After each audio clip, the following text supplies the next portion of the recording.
What's up, guys? Thanks for stopping by the shop today. My name's Danny, and today I'm going to throw out my rickety old lathe stand and build a new one. Check it out. So this is another one of my SketchUp designs, and I designed it in a way that I could get it all out of one piece of plywood. This piece of plywood, it wasn't a full sheet, or it's not a full sheet. Obviously, you can see where it's missing a section over there, but it's also not a full 96 inches. It's actually only like 81 or 82 inches.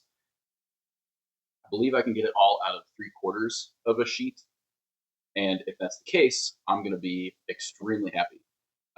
This is a piece of basically 3/4 red oak ply. I had bought this for another project. That's why some of this is already missing. And this was just left over. It's been floating around the shop. I move it around. I don't have great plywood or sheet goods storage in this little one-car garage.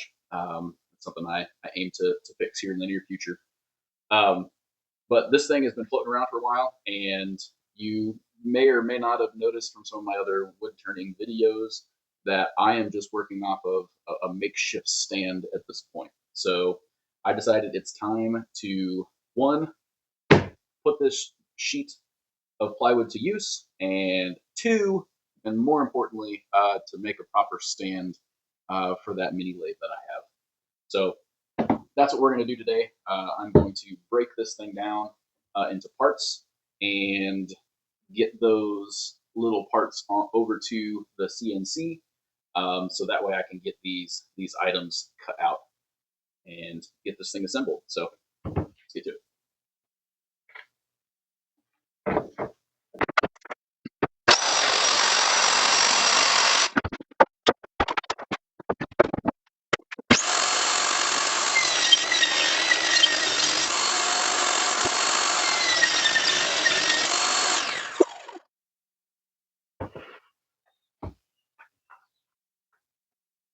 So my favorite technique for mounting blanks on the CNC bed is the old CA glue, activator, and blue tape technique.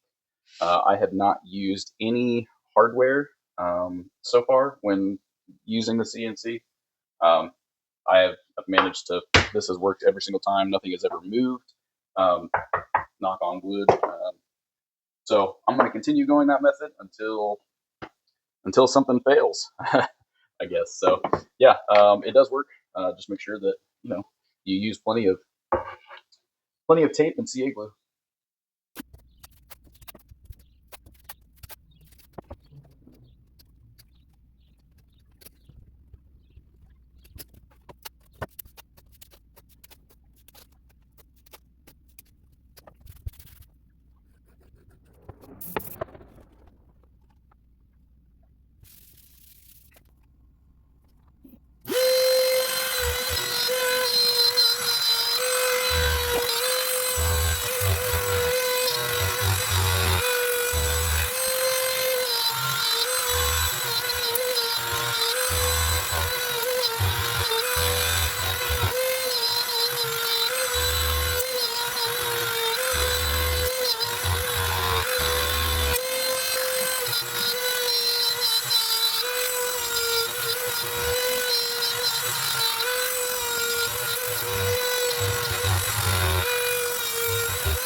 Okay, well, now that all of our pieces are cut out, at least the parts for the CNC, I'm going to get them all cleaned up. We've got, some blue tape still stuck on some of them, some rough edges on many of them. I think I was running the CNC just a little too fast on the feed side, so it kind of created quite a few rough spots, some very fuzzy edges on a lot of these. So I'm going to get I guess I'll probably get a orbital sander and probably the trim router here with a round over bit and just start knocking some of the edges off of these things, get them cleaned up, and then we'll start test fitting these things and start the assembly process.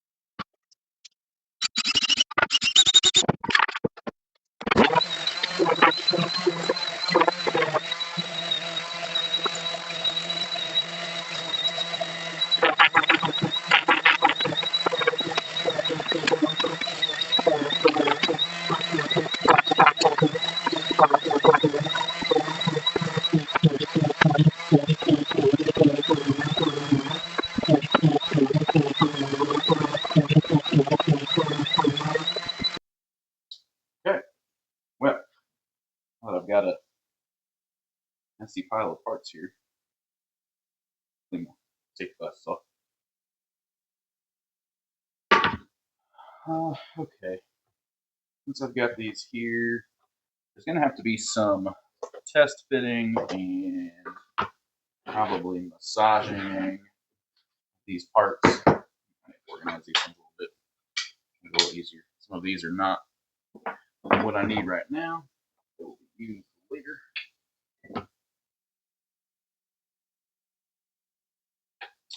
I did end up having to do some hole transfers. I ended up messing up. I maxed out my CNC with the limit switches, and there were a couple of these that didn't end up getting the holes drilled in them. So I had to modify the file so that way it wouldn't hit the limit switches. So then I was able to continue once I modified those files. One of these didn't cut out properly because, again, it hit the limit switch, so I just had to use one that I had and just use the flush cut bit in the router and create my last one that I needed. So essentially this is what I'm working with. This is what's going to make up the adjustable portion of the lathe stand. These are going to be the mounting plates that the actual lathe will bolt to, which will be mounted on top of these with some gussets. Am I missing the gusset? 1, 2, 3, 4, 5. Did I lose one? Uh-oh. Did I miscount? Well, I may just have to figure that out then. All right, either way. So essentially, this is going to go like so. These are basically going to end up here, sandwiched between these, just like so. These will actually be the parts that slide up and down. So depending on the height of the individual using the lathe, you can slide these. You can move this up and down in here in 1 inch increments. So that way, various people can utilize the same lathe stand. At least that's what I thought was behind it. So don't know how often it's going to get adjusted, but I decided I wanted to go ahead and have that option if I wanted it. So that's what I went with. But essentially, this is going to end up being one upright.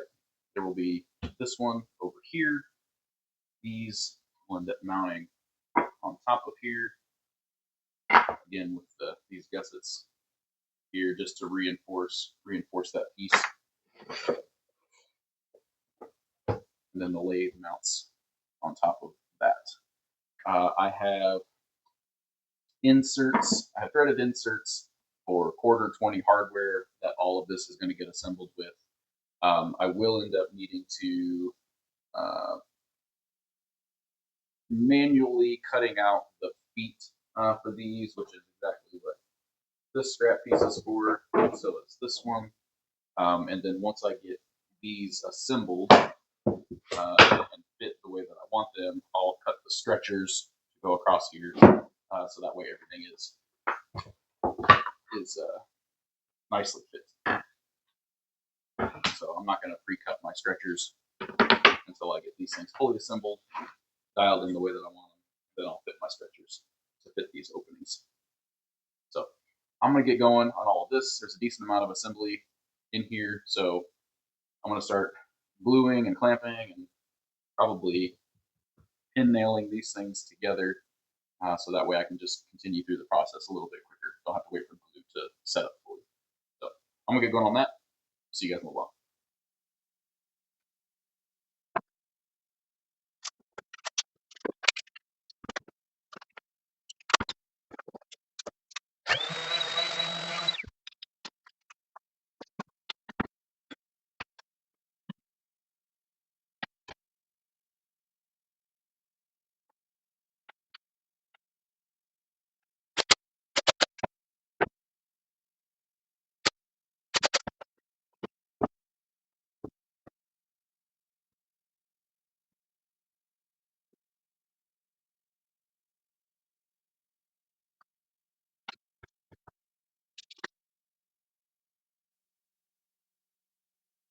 Some of you guys may be wondering about this.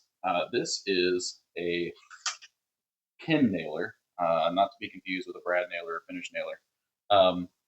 This is, it shoots these, I don't know if you guys can see this or not, but it shoots these headless pins. You can barely even notice that they're there.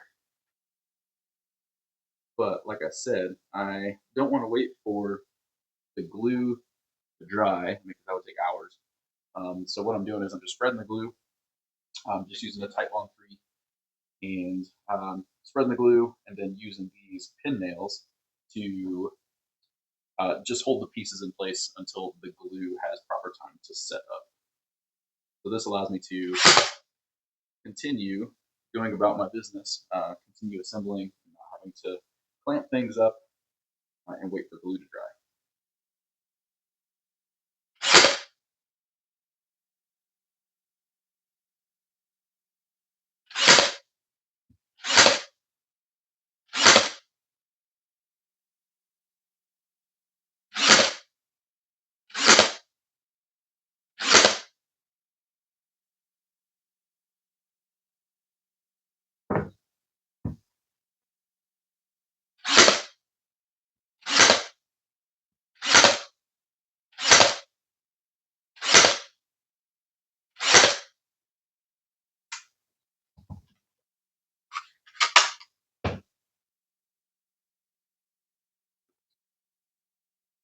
That's one.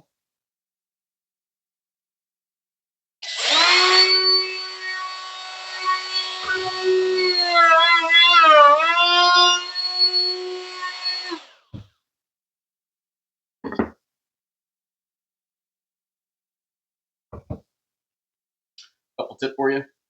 Anytime you set up a new router bit, always do a test pass. This is just a piece of scrap from the bin. It's a little deeper than what I'd like it to be. So make my little adjustment. Check it one more time.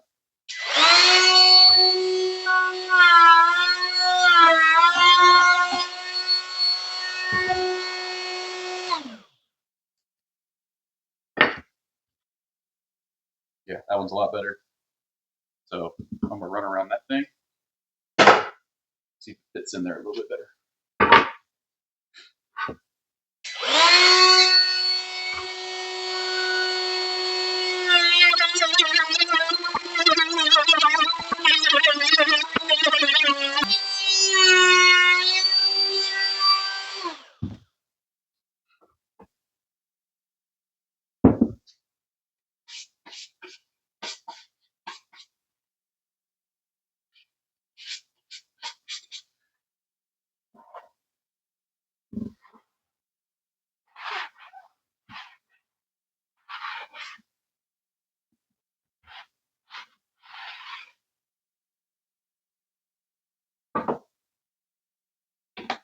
Yeah, that right there is perfect.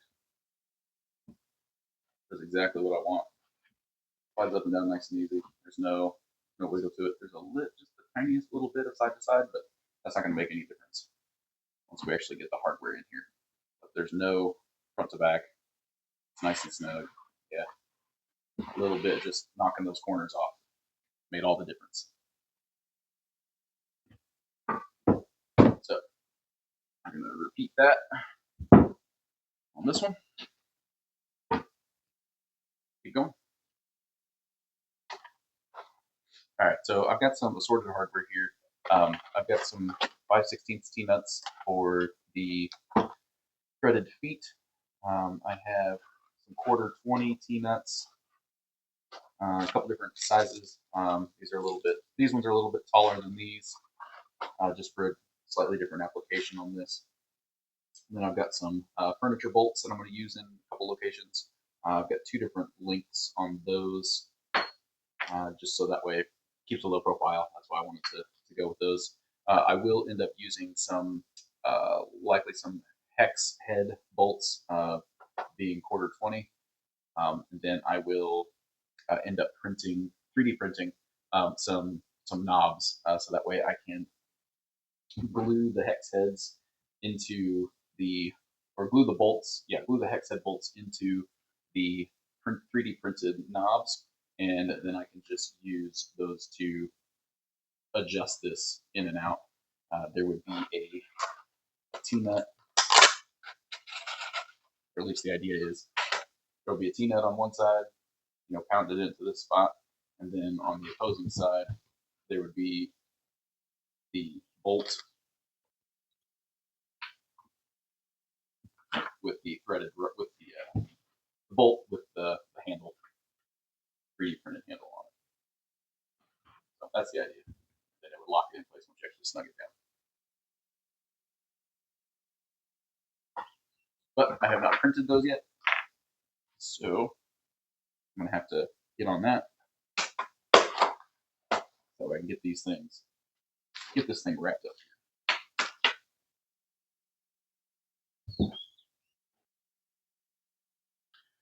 All right, guys. So what I ended up having to do for the feet was modify the file just a little bit. My CNC bed will only allow for up to 16 inches in either direction. So these overall were actually 18 inches from end to end. And so what I ended up doing was I ended up just splitting the file. With the way that these things are actually going to be installed on the uprights here, it's not really going to matter, or at least I don't believe that it will.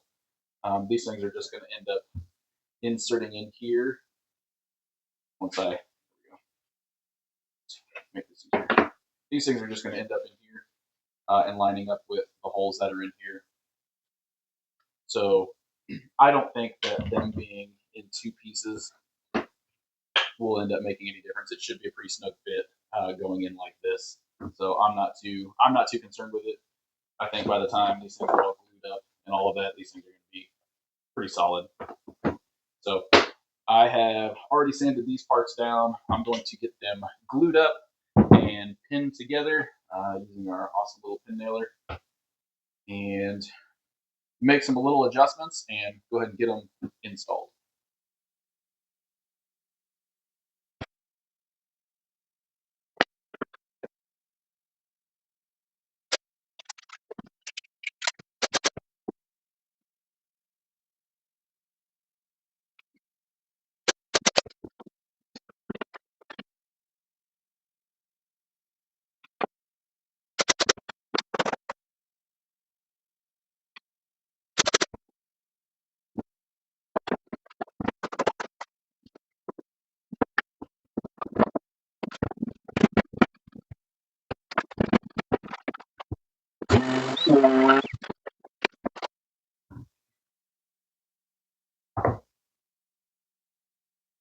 All right, well, now that I've got feet put together and fitting in the uprights pretty snug, which is good, I'm going to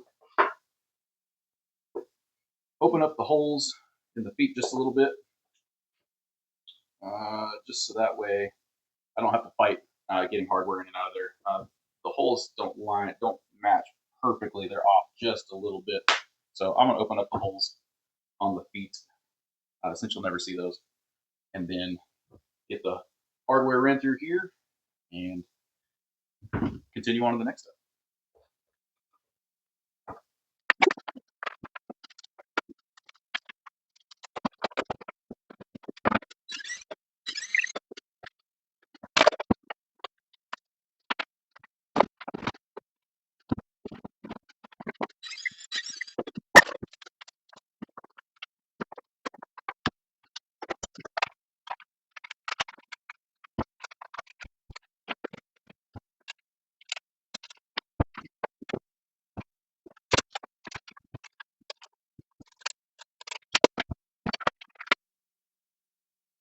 Well, now the feet are attached. The bolts I ended up using, I can't remember if I'd already said in the video or not. These are furniture bolts. There is a male and a female portion to this. It allows for you to get a nice, smooth or low profile hardware connection. They just use two Allen keys, two different size Allen keys, which is great. You don't have to have two of one size, which is fantastic. So yeah, I've used these at previous jobs, and they work out well. So they're a quarter 20, or at least this one is a quarter 20 thread size. So you can use it with any quarter 20 hardware, which is great. So all right, next up, I need to figure out how I'm going to get these on here.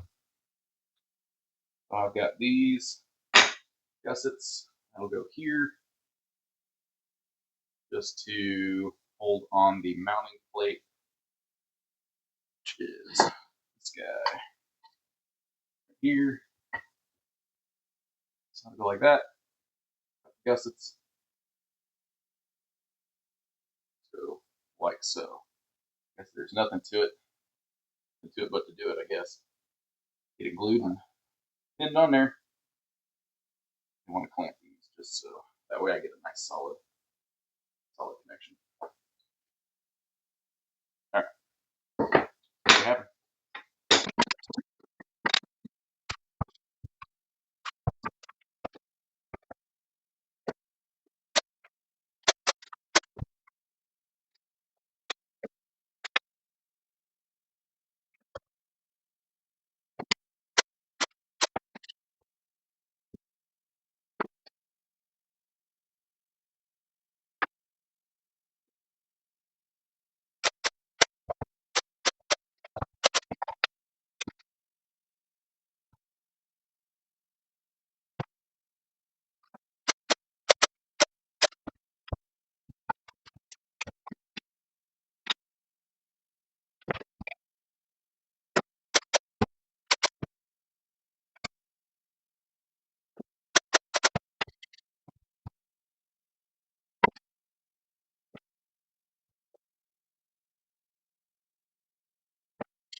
All right, now that we've got this glued on, let's go ahead and get our T-nuts installed for our adjustable feet.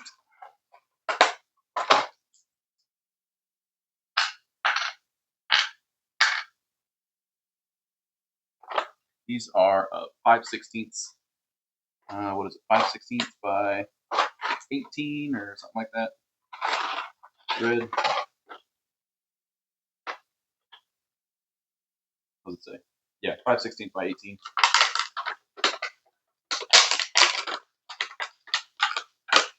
I want the ability to adjust this up and down to where it's nice and level. Since it's in a garage, there's a natural slope, or not natural slope. They put a slope in the floor to keep any moisture from just sitting in one spot. They want it to run towards the garage door. So there's a slope to the floor. So I want to be able to have this thing sit level to avoid any catastrophe.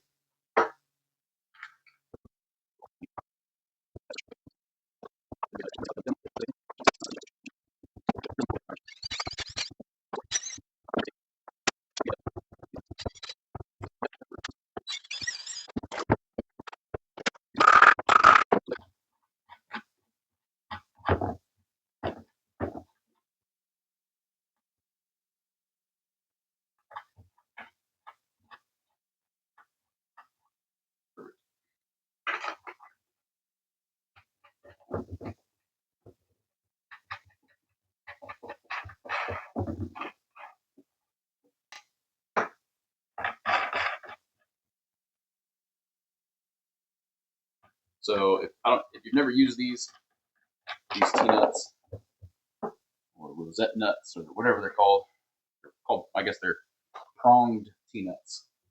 You tap them in, but that's just to hold them in place temporarily. You actually need to come back in with some small screws and install the screws here. That'll keep these from wanting to pull out.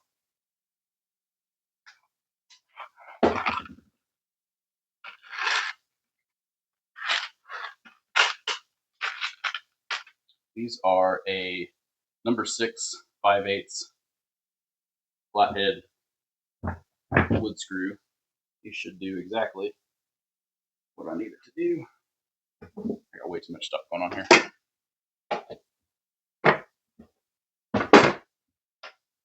Maybe one of these days I'll be an organized individual.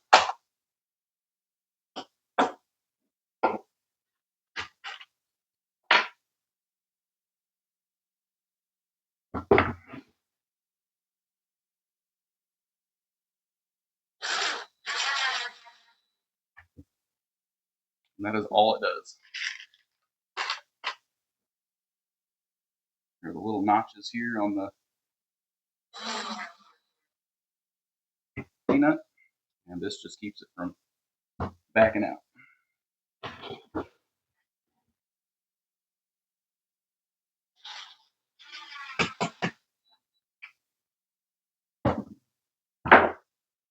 See that?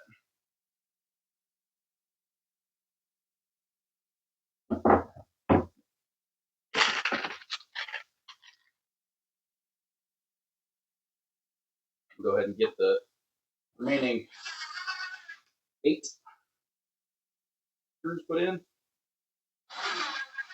and move on.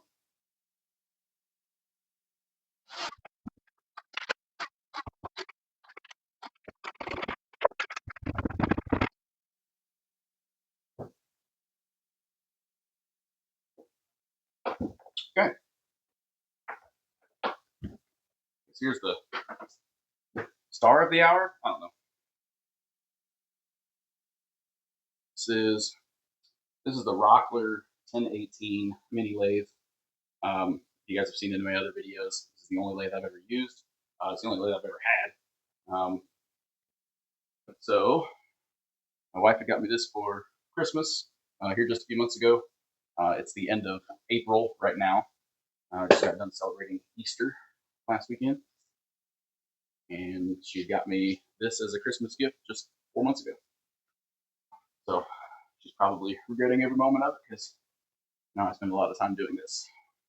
Or maybe that was the whole plan after all.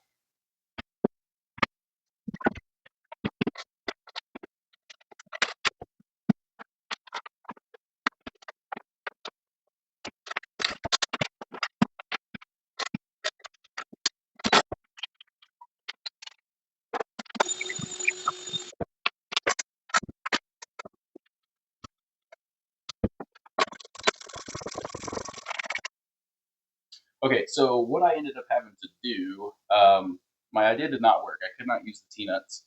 Um, so what I ended up having to do was just slot the holes that are in the stands, um, just so that way it would allow enough room. Because the way that the base of the bed for this is cast, the angle that it's at, it doesn't allow for a head of a bolt even as small as this one. It doesn't allow for any kind of movement. So I ended up just having to put some minor slots in the mounting plate on this, and it works just fine. I've got some um, nylon lock nuts on here, so I don't have any concerns with them coming loose. It's just one of those things where just do your routine maintenance. Check all your equipment before you start using it. It's pretty standard safety protocol, regardless of what you're using.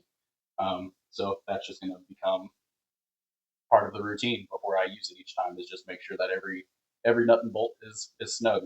So what I'm going to do now is get these stretchers fit, um, get these cut, and then get them fit to go across here.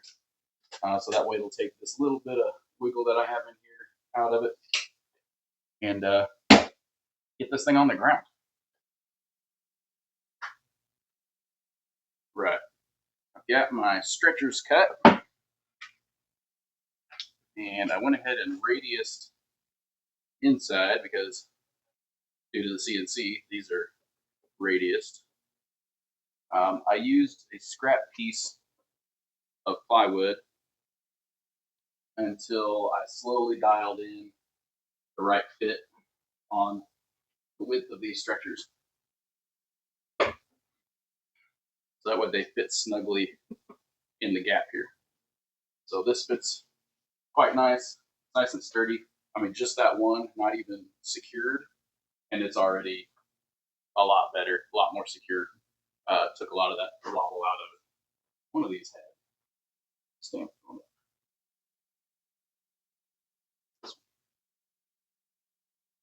In case you were curious, plywood is made in Indonesia.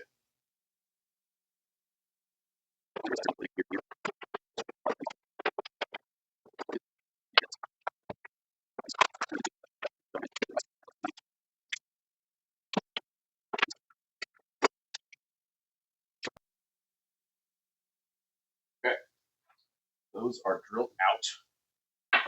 Awesome. Now,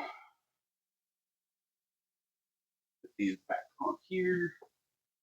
Transfer the holes.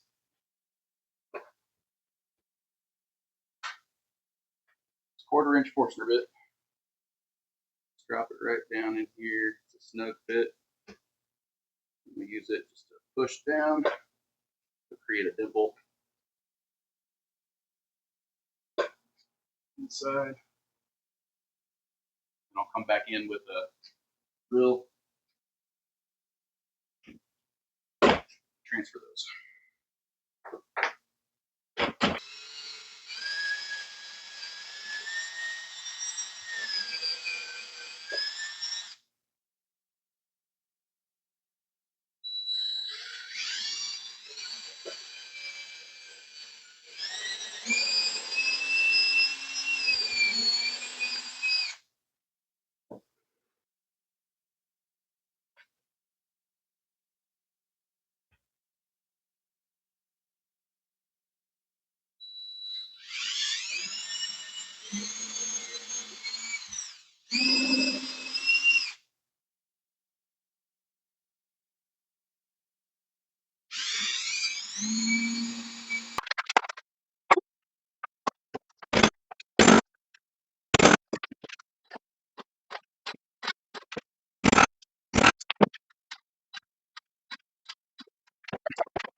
I'm gonna get this. I'm gonna wrestle with this thing a little bit, get it flipped over, do the same thing to the other side.